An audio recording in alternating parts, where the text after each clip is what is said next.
नमस्कार दोस्तों, कैसे आप सब। आज इस वीडियो में हम बात करेंगे भाई, अगर आपके पास 7.5 HP की मोटर है और आप उसको सोलर प्लांट से चलाना चाहते हैं तो उसके लिए एक्चुअल में कितना सोलर प्लांट लगेगा, कौन सा उस पर VFD लगेगा और कितने प्राइस का आपको सारा सोलर सिस्टम मिलने वाला है, ये सारी चीज़ें आज हम इस वीडियो में डिस्कस करेंगे। तो मैं संग्राम Singh SS product knowledge YouTube channel पर आपका स्वागत करता हूँ।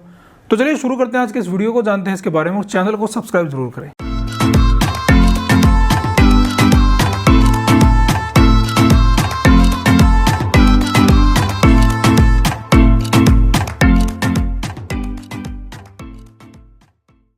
तो देखिए, बात हो रही है 7.5 HP मोटर की।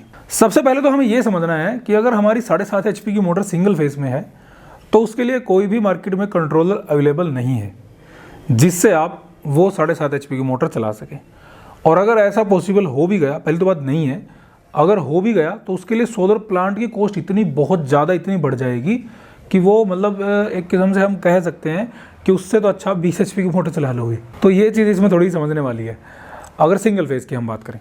लेकिन अब हम बात करते हैं, वैसे हमारी जो मोटर होती है वो मोस्टली हमारी 7.5 की, 5 की और 10 HP वो हमारी मोस्टली 3 फेस में होती है। तो हम उसके हिसाब से बात करेंगे कि अगर 3 फेस की मोटर है हमारी 7.5 HP की तो उसके लिए हमें कितना सोलर प्लांट रखना है। तो पहले मैं इसमें बता दूं, 7.5 HP की मोटर जो हमारी 3 फेस की है उसकी वोल्ट होती है हमारी 415। पहले भी मैं ये फॉर्मूला दे चुका हूँ, जितनी मोटर की वोल्ट है उसका 1.5 गुना का सोलर प्लांट आपके पास होना चाहिए। यानी कि सिंपल सी बात है, यानी कि हमारे पास 415 है तो हमारे पास 600 प्लस से VOC हमारे पास सोलर प्लांट की होनी चाहिए। तो अगर हम सोलर प्लांट की 600 प्लस VOC देखें और अगर हम 335 वोल्ट के पैनल में चले जाएं तो हमें कम से कम 14 पैनल की इंस्टॉलेशन करनी पड़ती है 600 वोल्ट बनाने के लिए। तो ये तो हमारा हो गया वोल्ट, वहाँ से हमारी मैनेज हो गई।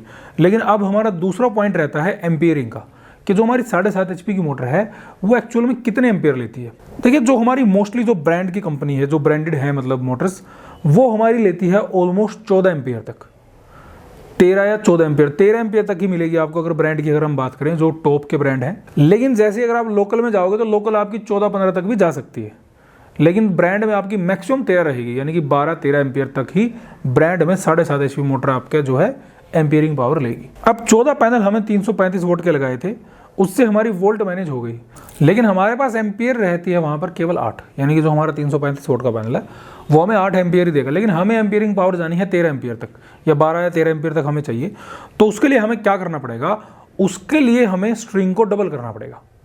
अब स्ट्रिंग डबल कैसे होती है, जितने पैनल्स आपने एक स्ट्रिंग में इंस्टॉल किए, यहाँ पर हमने 14 पैनल की एक स्ट्रिंग बनाई है, तो हमारी जो दूसरी स्ट्रिंग होगी वो भी 14 पैनल की ही होगी, यानी कि 14 पैनल वो और 14 पैनल वो, तो टोटल हमारे 28 पैनल इसमें इंस्टॉल होते हैं।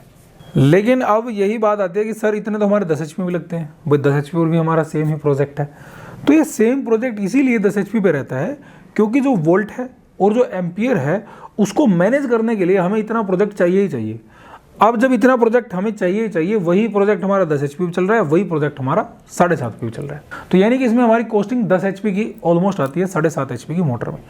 लेकिन अब इसमें दूसरे केस की अगर हम बात करें, ये तो हमने बात की 335 वोल्ट के पैनल की।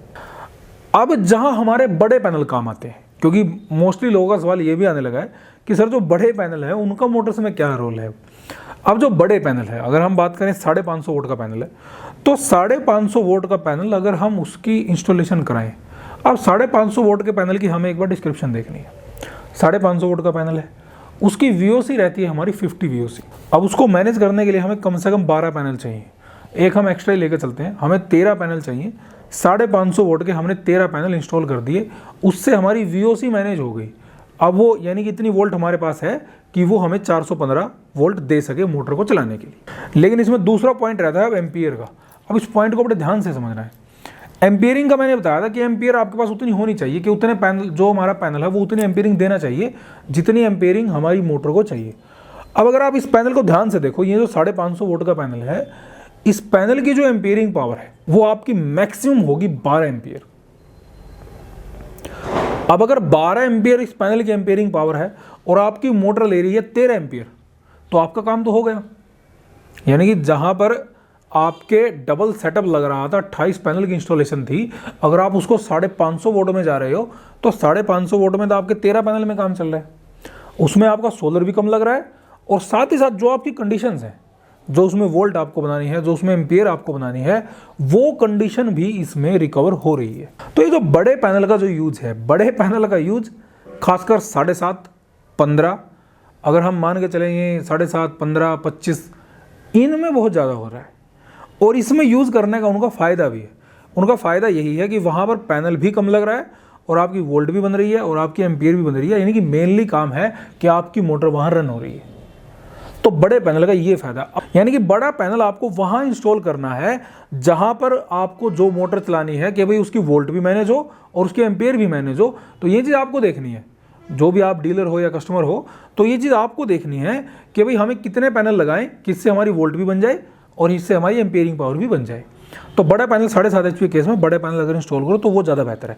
लेकिन उसमें ये देख लेना कि भाई जो आपकी मोटर है वो 12 एम्पियर या 13 एम्पियर तक ले रही है या नहीं, क्योंकि अगर आप लोकल मोटर में चले जाओ, लोकल मोटर आपकी 15 एम्पियर से ज़्यादा ले लेगी। 15 एम्पियर से अगर वो ज़्यादा एम्पियरिंग ले रही है तो आपको तो 7.5 का जो यानी कि 10 HP का सेटअप है वो लगाने का आपकी मजबूरी हो जाएगा, क्योंकि अगर आप उसको नहीं लगाओगे तो सीधी सी बात है मोटर की एम्पियरिंग नहीं बन पाएंगी। तो वहाँ एक बार थोड़ा एम्पियरिंग चेक कर लेना, कितना इसका रनिंग लोड है, कितना इसका स्टार्टिंग लोड है। तो ये इसमें विशेष बात ध्यान रखने की है, खासकर 7.5 HP के केस में, क्योंकि हमें पैनल्स का एक हमें सिमल्टेशन बिठानी है कि भाई पैनल हमें छोटे लगाने हैं कि हमें पैनल बड़े लगाने हैं। तो ये चीज़ सोच के हमें तब इसमें काम करना है। इसमें एक बात और रहती है VFD कंट्रोलर की, कि भाई VFD कंट्रोलर का हम कैसे करें। देखो मोस्टली तो केस में ये होता है कि लोग सोचते हैं कि हमें जितने की मोटर उससे एक्स्ट्रा VFD ले लो, अगर आपको आगे प्लांट बढ़ाना है उससे एक्स्ट्रा ले लो, नुकसान उसका कुछ नहीं है। नुकसान उसका यही है कि अगर आप एक्स्ट्रा VFD लेते हैं, मान लीजिए 7.5 HP की मोटर आपको चलानी है, अब मैंने ये देखा है कि लोग 5 HP की मोटर चला रहे हैं, VFD ले रहे हैं 20 HP का। अरे भाई इतना पैसा क्यों बर्बाद कर रहे हो? 5 HP का VFD आपको मिलने वाला है भाई 15-16 हज़ार के आसपास, 20 HP का VFD आप ले रहे हो 40-42 हज़ार के आसपास का।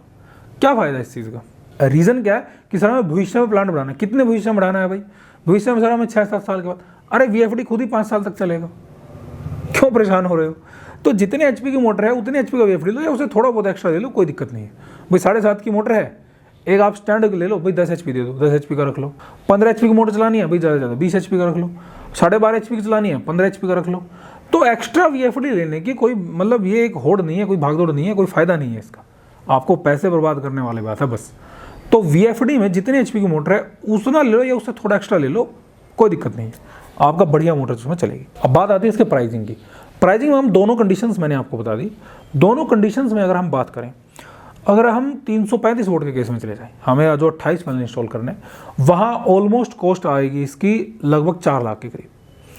अगर आप इसको 550 वोल्ट में लेकर चले जाओ तो यहाँ इसमें कॉस्ट आई, यहाँ मैं बताता हूँ कौन सी कॉस्ट का डिफरेंस आ रहा है। 28 पैनल आपने इंस्टॉल कर दिए तो वहाँ पर आपका ऑलमोस्ट 9 किलोवाट तक का सोलर लग गया। अब 550 वोल्ट के केस में आपने इंस्टॉल करे 13 पैनल, वहाँ पर आपका लगा ऑलमोस्ट 7 किलोवाट।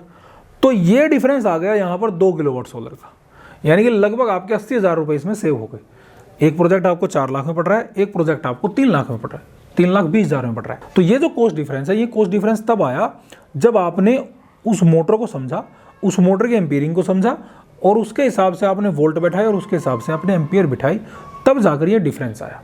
तो यहाँ पर बड़े पैनल इंस्टॉल करने का आपको फ़ायदा, ये वीडियो मैंने इसीलिए बनाई है क्योंकि इस वीडियो 7.5 HP का मोटर का केस का एक उलझन वाला केस है।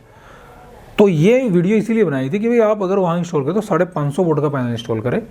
रीज़न क्या है वो मैंने सारा इस वीडियो में आपको बता दिया, प्राइसिंग इसकी क्या है वो भी मैंने आपको बता दी। इससे संबंधित अगर आपको कोई सवाल रहता है तो आप हमें कमेंट कर सकते हैं। अगर आप कोई भी प्रोडक्ट लेना चाहते हैं, चाहे वो VFD कंट्रोलर हो, सोलर प्लांट हो या उससे संबंधित कोई भी प्रोडक्ट जो भी आपने हमारे चैनल पर देखा है, ये हमारी वेबसाइट है getpowersolution.com, वहाँ पर जाकर आप परचेज कर सकते हैं। या फिर हमारा नंबर दिया गया है, ये हमारा व्हाट्सअप नंबर है। अगर आपको कुछ चीज़ परचेज ही करनी है तो आप कॉल करना, लेकिन मेरी पहली रिक्वेस्ट है कि आप व्हाट्सअप ही डालना। तो इससे संबंधित अगर आपको कोई सवाल है तो आप हमें कॉन्टेक्ट कर सकते हैं। हमारे चैनल को देखते रहिए, सब्सक्राइब जरूर करें। बहुत बहुत धन्यवाद।